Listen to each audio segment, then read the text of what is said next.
heard me talking about my tattoos, but not this one. I didn't have this one. I had this back in August of this year. And this is the story of this tattoo and why this tattoo is so important in my life. And it's all about how I discovered that I love walking. And I love walking in places like Sarah was talking about earlier on. I love to explore nature. It gives me all these things. But it wasn't always about that for me. Walking was basically how I avoided this. In the past, it was how I got home from the pub without risking my driving license. And it was how I got up the stairs to go to bed and how I moved around from place to place. But it was not anything significant. And then in 2005, my brother, who's the one on the right here in this suit, that's Tim, who just spoke. His t-shirt was clean, it's just a dirty photo. But that brother there is Richard, and he died. And after Richard died, I was lost. We were all completely lost. And I used to spend hours sitting around the table drinking tea with my mum. And we became really close. I kind of clung on to my mum to help me get through this. There's my beautiful mum there. And one day, I got a bit fed up of endless cups of tea and sadness. And I said, Mum, please will you take me for a walk? And my legs didn't know what was going on. I had no idea what I was letting myself in for. We walked up a mountain. I nearly died. But I actually, by the time I got to the top of this mountain, I'd fallen in love. I'd fallen in love with the valley that I live in, that I'd grown up in. I'd fallen in love with walking, and I'd fallen in love with being in nature. And it gave me this amazing tool for healing.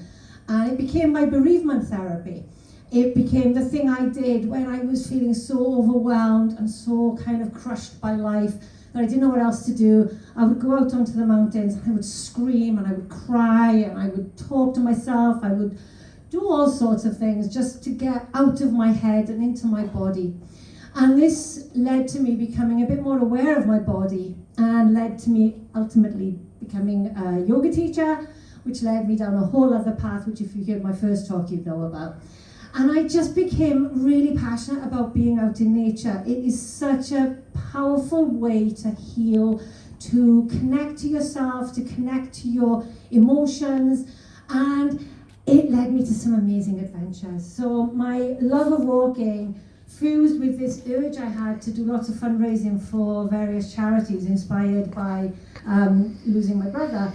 And I went to Peru and I did the West Highland Way, and that was actually inspired by my mother. I did that to fundraise for Velindre. I'm wearing a Velindre t-shirt in that photograph after doing the West Highland Way. We did 90 of the 96 miles of the West Highland Way. This was one of the maddest things I've ever done. This was a 28-mile walk, which I did in about 12 hours. I promised at the end of that I wasn't ever going to do a 12-hour hike, and then 4 months later I was doing a 12-hour hike in the Scottish Highlands, and that was beautiful. This was a beautiful place. And so my love of walking has taken me on these incredible adventures.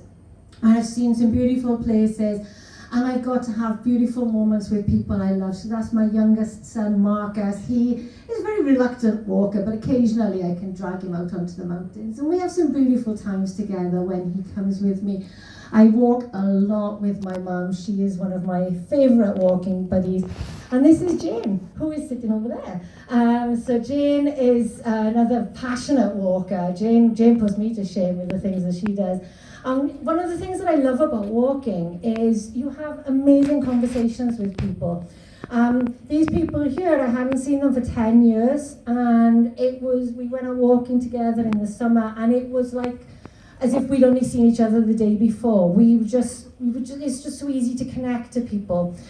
This was the day after my birthday when I took myself off into the Brecon Beacons for a couple of days in the snow, and just had the best birthday being out walking and being out in nature and enjoying peace and quiet rather than trying to have a party for my birthday. And there's my beautiful dog who I love to walk with. She came into my life a few years ago, and she gets me out walking every day.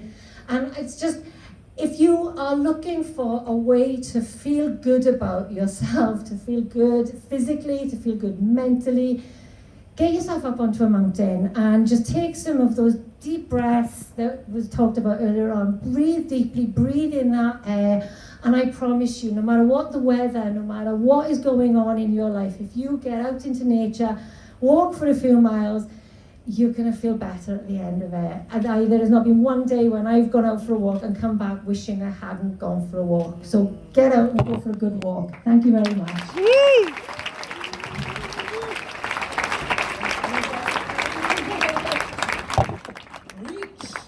Doesn't look like it, but I walk. Not as much as you. Thank you.